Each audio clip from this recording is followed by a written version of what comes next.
Anthony Edwards posts 40, and the Wolves complete the second half of a back-to-back with a 12-point win in Portland. It's the Locked On Wolves postcast.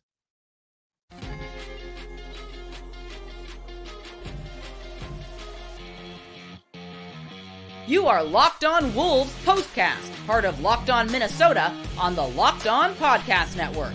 Your team every day. Wolves After Dark, welcome in. I'm Sam Ekstrom, pinch hitting for the postcaster general, Luke Inman. He's got the night off. We're joined by our trusty colleague, Jack Borman of Canis Hoopus and the Minnesota Basketball Party as well. He joins us after almost every game. And the Wolves win tonight, 121-109 against the Portland Trailblazers, coming off maybe the biggest win of the year against the LA Clippers. Expected maybe a bit of a letdown. Wolves led by 1 going into the fourth quarter. They trailed at one point early in the quarter and then eventually pull away, get the job done for win number 38 on the year. Lots to get to on this show that is brought to you today by PrizePicks. The easiest and most exciting way to play daily fantasy sports is PrizePicks. Go to prizepicks.com/LockedOnNBA and use code all lowercase LockedOnNBA for a first deposit match up to $100. Anthony Edwards hangs 41. Nickeil Alexander-Walker pivotal off the bench, and Rudy Gobert with a double-double. Lots to get into, but Jack Borman, give me your first word on this Wolves win in Portland. Yeah, I mean, it's nice to see the Wolves just continue to run up the score in some of these games, right? It's the seventh game in a row they've held a lead of at least 17 points. You know, obviously you'd like to see an undefeated stretch when you're doing that, but they'll certainly take it, right? Third straight road win of at least 15 points. I can't remember the last time a Wolves team did that. So that's huge. But Anthony Edwards, man, he loves playing in Portland. This was his 8th career 40-point game, his second one in Portland. He had one back in 2022, if you remember that. But 18 in the first quarter after, made 3 threes right away in the first quarter after going 1 of 11 on Monday night in Los Angeles was huge. And the Blazers doubled him. And he did a great job of getting off the ball early in the shot clock, and his teammates made plays behind it. So he did a great job of, not just forcing it after, really doing the perk of adding Monte Morris, right? And that, the Wolves can put 2 really good playmakers between Conley, Morris, Anderson, and They can have 2 of those 4 guys on the floor to play make in 4-on-3 and 3-on-2 situations behind the double teams, which they did a great job of tonight as well. And then, Ant did a really good job at the end of that third quarter. Things were kind of on the rails, or kind of getting off the rails a little bit. Game was in the balance. He and Carl really, kind of took control of the game offensively and had 4 really important points there to kind of stem the momentum that the Portland Trailblazers were really gaining there. And then had 9 really important points in the fourth quarter. But what I really appreciated about Ant from this game, 19 of his 27 shot attempts were inside the arc. He was 12 of 19, 63% on those looks, and shot almost 70% in the paint on 16 looks, 11 of 16 in the paint, which is awesome. I mean, and the thing for Ant, 16 shot attempts in the paint and only 5 free throws is pretty rare for a player to be that active. Can you get a call once in a while? Yeah, and I honestly can't tell you off the top of my head like how many. Oh my gosh, that should have been a foul call. Misses we had, but he was really active in the paint, and that's exactly what you want to see against a team who has really poor perimeter defenders and a really poor rim protector. In DeAndre Ayton, who's just not going to scare anybody at the rim.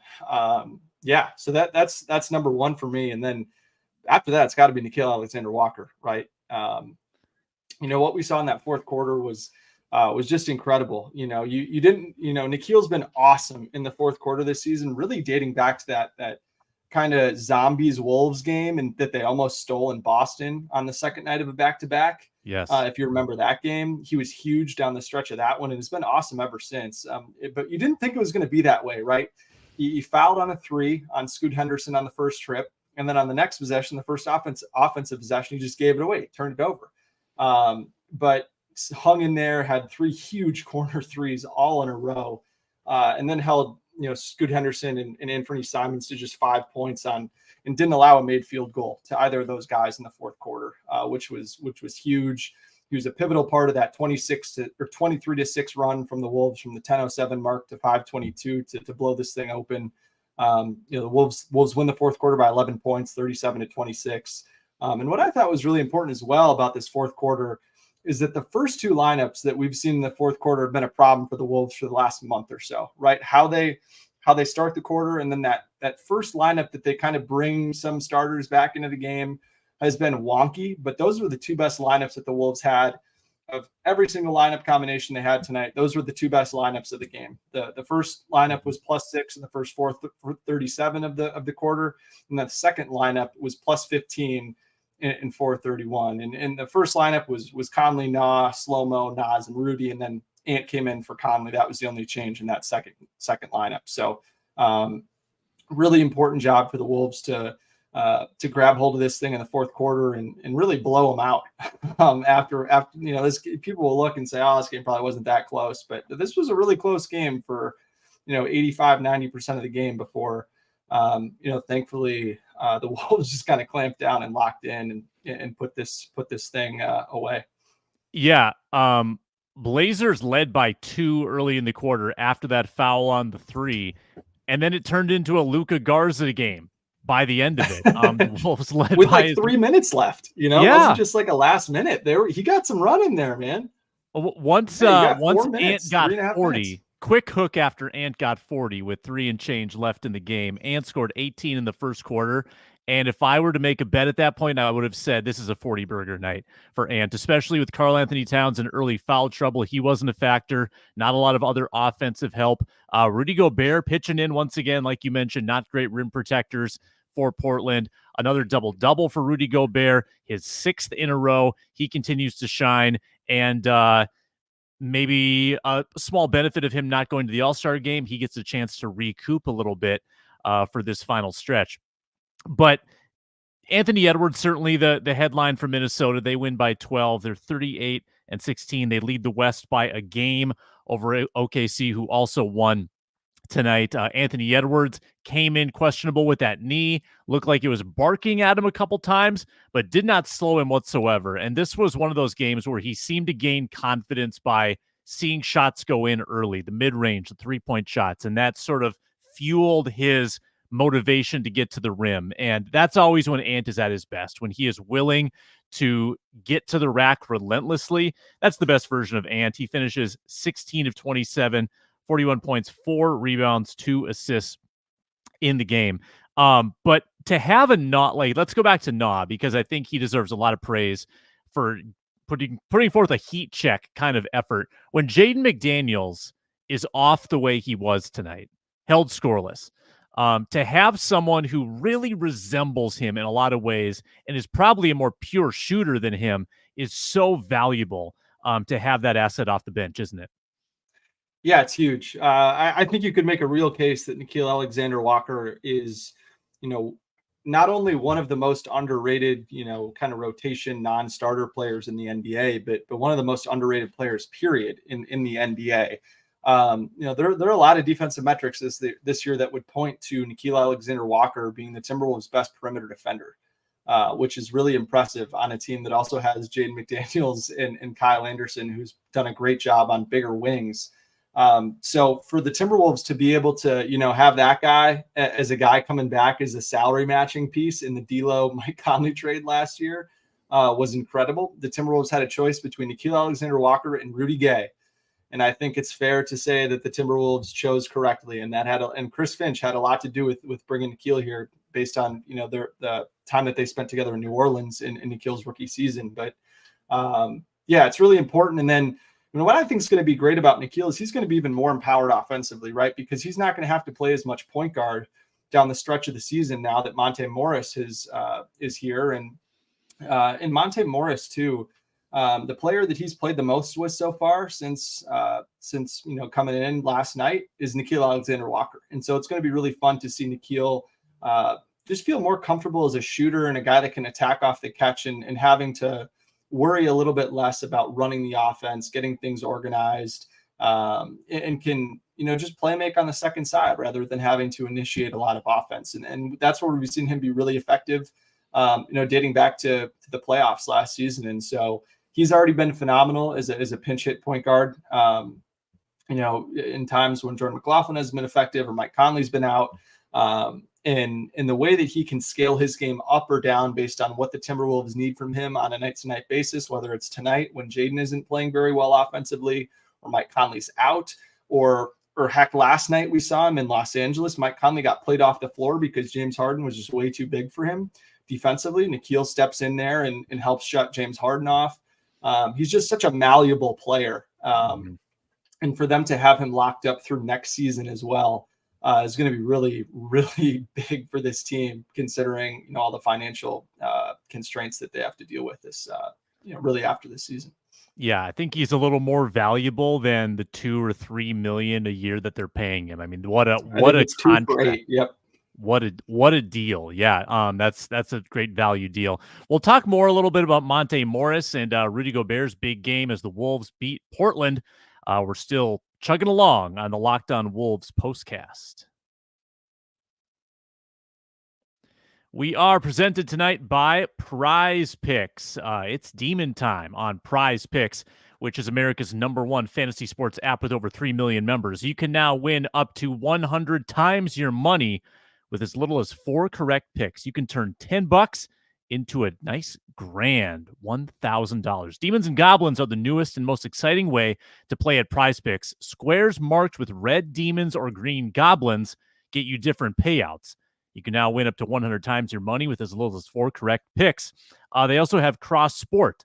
So football season, yep, it's over. You have to find something else to pair with your basketball picks. You can do that at PrizePicks as well.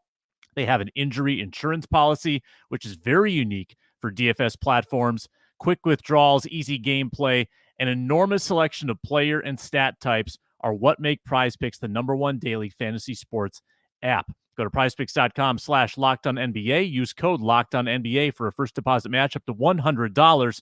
One more time. Go to prizepicks.com/LockedOnNBA. Use code LockedOnNBA for a first deposit match up to $100.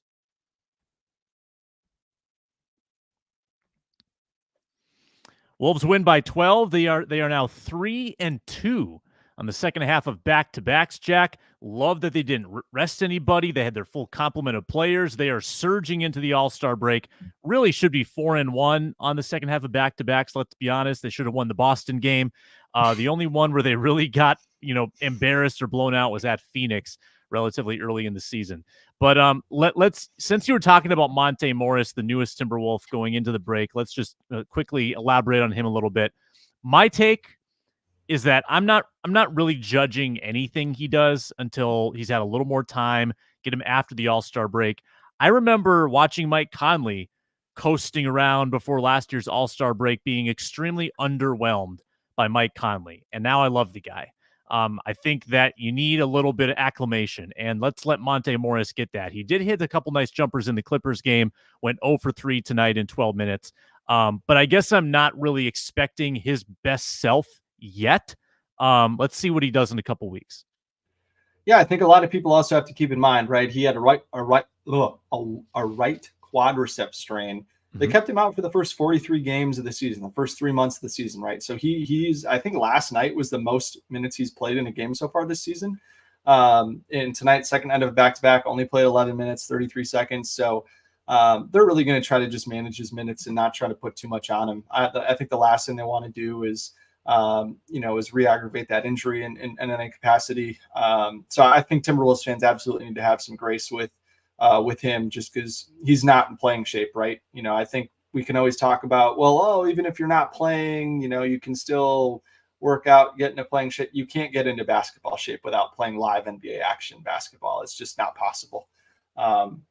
So I think after the All-Star break, especially, gets 7 games at home, really kind of will be able to settle in, probably staying at the Four Seasons like some of these Wolves guys do that come in mid-season, can just kind of create a little bit of a home base, get organized, talk to players. They might have a little bit of practice time to at least be together and talk more about, what they need from him, what his role is going to be, where all of his teammates like the ball. But I think too, what's going to be really important is his teammates learning about him. He's a really good 3-point shooter. Obviously, we haven't seen it so far in his time in Minnesota. I think he's just 1 of 5 but it's like 38, 39% for his career. And there are a lot of times tonight where he was wide open and Ant just missed him. And understandably, Ant was cooking. And then there were a lot of those possessions that he was wide open in the opposite corner where Ant had 2 on him and Ant scored anyways. But I think it's going to be really big on nights, where guys don't have it. And Monte Morris is going to give you 9, 10, 11, 12 points. You won't really recognize how important those buckets were until maybe after the game. And you're like, wow, where would they have been without Monte Morris scoring those buckets tonight? And I just cannot emphasize enough, like you said, to not overreact to what you're seeing from Monte Morris after, his injury, playing for the Pistons, coming in, playing a role that honestly is going to be pretty important considering how iffy the Timberwolves bench has looked at stretches this season. I tweeted earlier tonight as well that, in lineups where the Timberwolves have 0 starters on the floor, they have a net rating of 10.6. And granted, that only represents about 4.1% of their total minutes this season.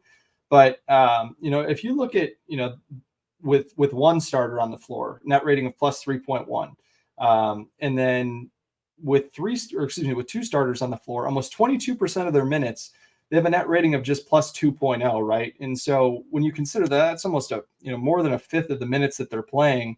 Those are lineups where you have Kyle Anderson, Rudy, and then maybe Jaden McDaniels out there. Like having another point guard that can put and Kyle Anderson specifically into roles that fit them more instead of playing more of the point guard role, I think is going to be really helpful. And it'll be really interesting to kind of circle back to those numbers, because they are pretty mediocre numbers. And considering that those minutes make up, nearly 40% of the game, it's just going to be really important to have another guy that can make everyone feel a little bit more comfortable and then provide some consistent scoring when you need it as well. So I'm excited to see what happens. And again, having 7 home games after the All-Star break, granted, some of them are back-to-backs, but still, that should be huge for getting him kind of up and running and more comfortable and in shape.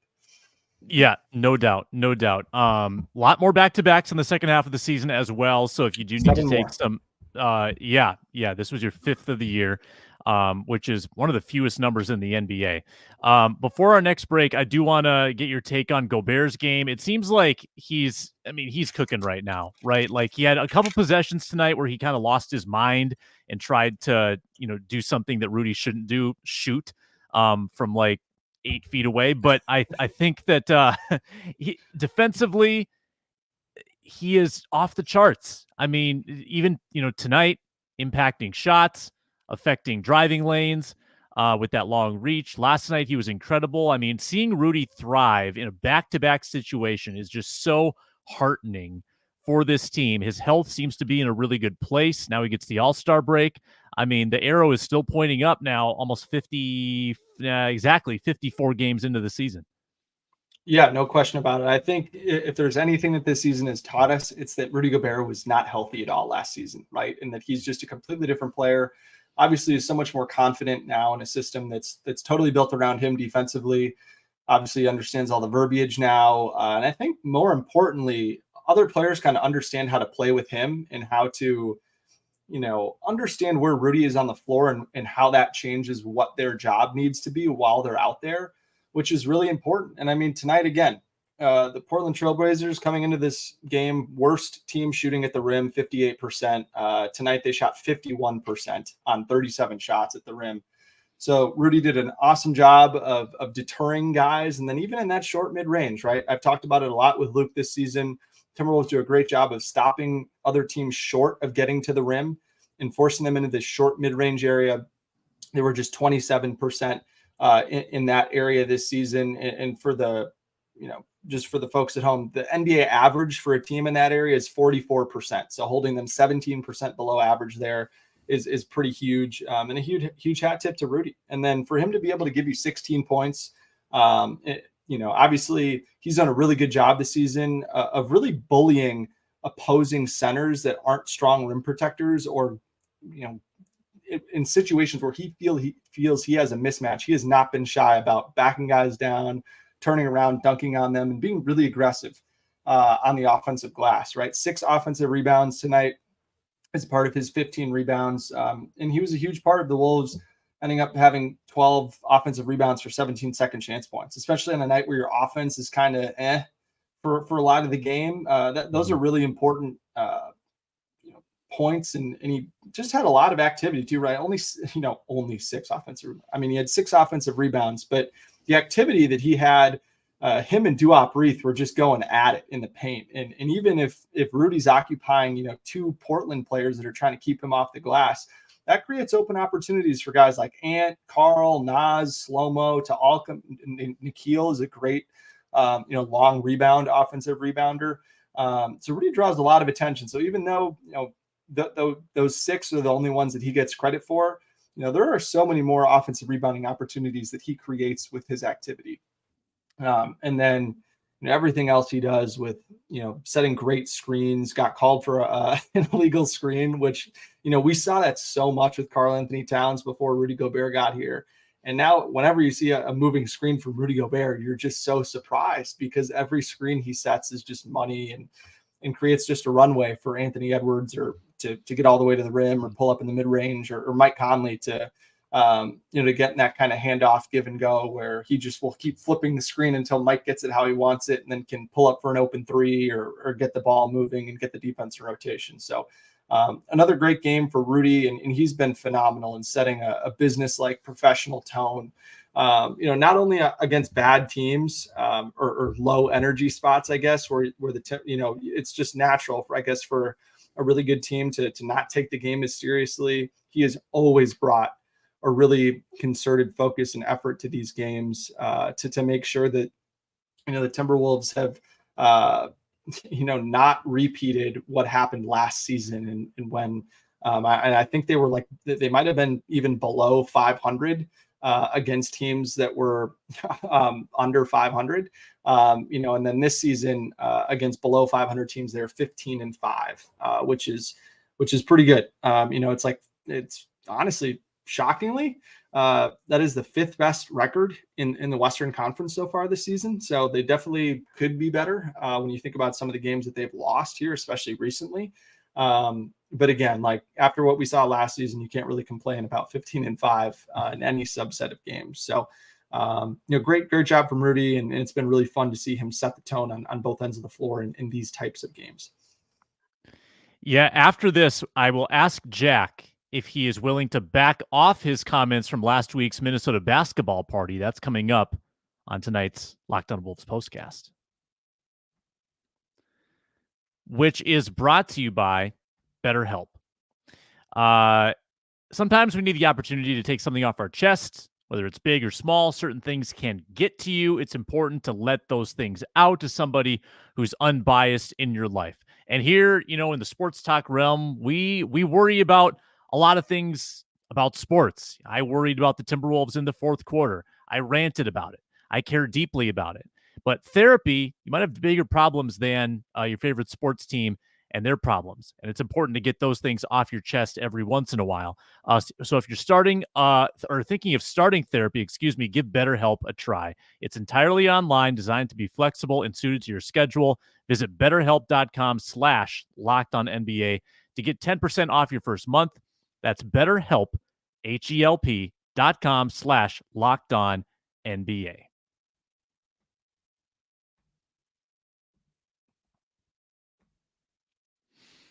All right, welcome back. Locked On Wolves postcast. This is not the only Wolves content here on Locked On Sports Minnesota. Please subscribe, by the way. We'd really appreciate that. We also have the Minnesota basketball party on Wednesday mornings. So in a few hours, Jack and I will be on with Reggie Wilson, Ben Beacon of Locked On Wolves, talking more about this basketball team. And you can find that on the Locked On Wolves audio feed as well. But last week, Jack, we were all in a panic about the Bulls game. And I think I was very worried. And I think even you, who has been you've been telling us to calm down all season about this stuff. And even you, I think, stooped to our level. I think you said we need to temper expectations about the Wolves. Well, what do? They clown the Bucks and the Clippers, and then they beat the Blazers tonight. So they've won 3 convincing basketball games since you uttered that. Do you regret doubting the Timberwolves, Jack Borman? No, I do not, Sam Ekstrom, because you left out the second part of my statement, which was until they prove we shouldn't temper expectations. You got me. So you got me. I think that they've proved that, they've earned some more of our respect. Now, about the fourth quarter specifically, I don't know, because tonight, I guess you could say they played in a meaningful fourth quarter game, and that they kind of had to grind it out and blow up this lead after, really struggling kind of in that third quarter. And the game was a lot closer than it should have. They lost a lot of these games last season, yada, yada. But, we saw in Milwaukee, right? The score was just so exorbitant after 3 quarters that we didn't have to worry about the fourth quarter. Last night, they win the fourth quarter 40-19. So we don't have to worry about the fourth quarter. So really only 1 game sample right now since that game of a fourth quarter that was close. This Blazers team is completely unserious. They did not have a point guard that could get things organized tonight without Malcolm Brogdon. It's just, I think we do have to see more from them in the fourth quarter. I'm not ready to say, like, after what we've seen this week that, the Western Conference Finals are back on or anything like that. I just think that, the Timberwolves have shown that they can beat anybody, that their defense can shut anybody down. But they are prone, in some of these matchup dependent things, right? Like we saw Kobe White, who's a really quick, fast guard, cause a lot of problems for their defense. And that's something we've seen so far this season, all year. Speed has really bothered Timberwolves defense. When you think about Milwaukee, they don't have a lot of speed in their backcourt. When you think about Los Angeles, Kawhi, Paul George, James Harden, 3 of the best perimeter players in the history of basketball. None of them are really going to blow by guys on the perimeter. So the Wolves are able to kind of stay with them. And tonight, right? Anthony Simons and Scoot Henderson, 2 guys that are really, really quick, caused a lot of problems for the Timberwolves defense. Thankfully, they picked it up. Did a great job. Jaden McDaniels, after totally shutting off Jeremy Grant in the first half, switched on to Anthony Simons in the second half. Really bothered him. Did a great job. So I think it's more about just turning some of these flashes into more consistent play and turning some of the things that we're worried about, right? Like speed, defensive perimeter, guys that can just really get hot from deep, things that have bothered them all year. It's more just about, I guess, kind of clamping down on those things and proving that, like, hey, we can beat this type of matchup, right? And it's just going to be consistency for this team down the stretch of the season, right? I truly believe that this team can go as far as they want to. I truly believe that this team can win an NBA championship because their offense is trending in the right direction. They have 2 offensive superstar caliber players and 3 of the best defensive players in the world, if you want to include Nickeil Alexander-Walker. But again, I could also see this team losing in the first round of the playoffs. So it's up to them to show us, hey, what team are you going to be? Are you going to be the team more consistently that we think can win the finals, or the team that's causing panic in the Minnesota basketball party, StreamYard chat on Wednesday mornings? And it's going to be really fun for us to be able to watch that unfold over the final, 28 games that they've got left here. Yeah, that first round matchup, if they happen to be a 1 seed, it's going to be like Luka or LeBron or Steph or De'Aaron Fox and the King. Like, it's going to be, the first round is going to be tough. Every round's going to be tough. It's going to be a battle in this postseason. Wolves have 1 game left before the All-Star break. It is, again, in Portland, their 55th game of the year. If they can win that, and they should, Portland is the 2nd worst team in the West, and they might be the worst by the end of the year, the way that Wemby is playing with the Spurs. That's not a serious team, like you said. So let's assume the Wolves get to the break 39-16, maybe the 1 seed. I mean, this is not a mirage anymore, Jack. I mean, they are here. That is 55 games of an 82-game season, 27 to go after the All-Star break. That is not that many. That's going to fly by, and then hopefully a long postseason run. I want to withhold a little analysis and save it for the basketball party, where we're going to talk about All-Star weekend. Cat in the 3-point contest, Anthony Edwards in the skills competition. We'll, of course, circle back to that Clippers game and talk about what we saw there, what we saw in the Bucks game as well. And Maybe we'll give out some Timberwolves Valentines tomorrow, a romantic edition of the Minnesota basketball party. What do you think? Yeah, I'm excited to see what Ron and Reggie cook up for Valentine's in the morning. But yeah, I think one of the two Timberwolves players that will be competing on All-Star Saturday night will have a great chance to win. And I personally think should be the favorite in the event that he is playing in.